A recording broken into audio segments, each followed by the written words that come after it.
नमस्कार मंडळी. मंडळी, आवळा हे एक औषधी गुणधर्म असलेलं असं महत्त्वाचं फळझाड आहे. यामध्ये सर्वात जास्त क जीवनसत्व असतं आणि त्याचा मोठ्या प्रमाणावर उपयोग हा आयुर्वेदिक औषधांमध्ये केला जातो. याशिवाय इतरही मूल्यवर्धित पदार्थ यापासून बनवता येतात.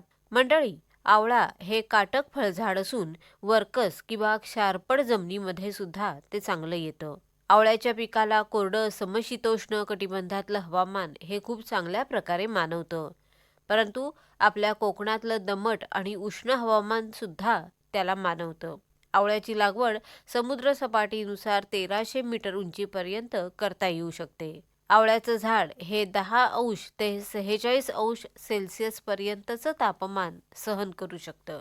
पाण्याचा चांगल्या प्रकारे निचरा होणारी साधारण आम्ल ते अल्कधर्मीय अशी जमीन या पिकाला मानवते. मध्यम प्रकारची जमीनही मानवते. परंतु पाण्याचा निचरा न होणाऱ्या भारी जमिनी या पिकाला योग्य नाहीत. कृष्णा, कांचन, AN7, AN10 आणि चकैया या आवळ्याच्या काही सुधारित जाती आहेत. कोकणामध्ये या लागवडींची शिफारस करण्यात येते.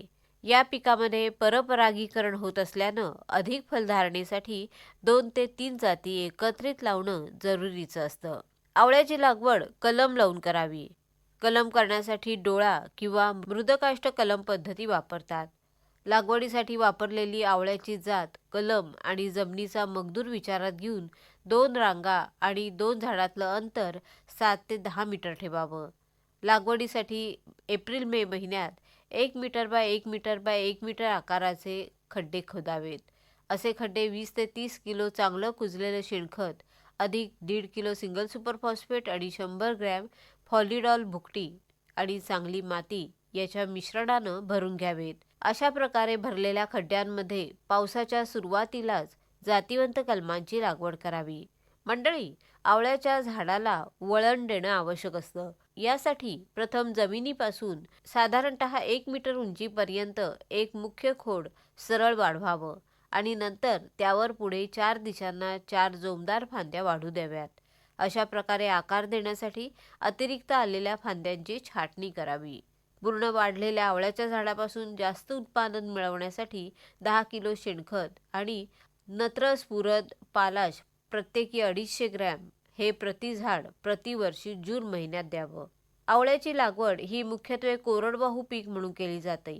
परंतु कलम जगवण्यासाठी पहिली 3 वर्ष आवश्यकतेनुसार 20 ते 30 लिटर पाणी देणं आवश्यक असतं. जिथं सिंचनाची सोय आहे अशा ठिकाणी हिवाळ्यामध्ये आणि उन्हाळ्यामध्ये पाणी दिलं तर वर्षातून 2 हंगामात फळं मिळू शकतात आणि उत्पादन वाढतं. तसंच बिगर हंगामातल्या फळांना चांगला दरही मिळतो. मंडळी, पूर्ण वाढलेल्या मोठ्या आवळ्याच्या एका झाडापासून 15 वर्षापासून स्थानिक जातीपासून 40 ते 100 किलो तर सुधारित जातीपासून 60 ते 150 किलो फळं प्रतिवर्षी मिळत असतात. तर मंडळी, अशा प्रकारे आपण औषधी गुणधर्म असलेल्या आवळ्याची लागवड करून चांगल्या प्रकारे उत्पादन घेऊ शकतो. बरं आहे तर मंडळी, पुन्हा भेटूया पुढल्या कृषीवाणीमध्ये. नमस्कार.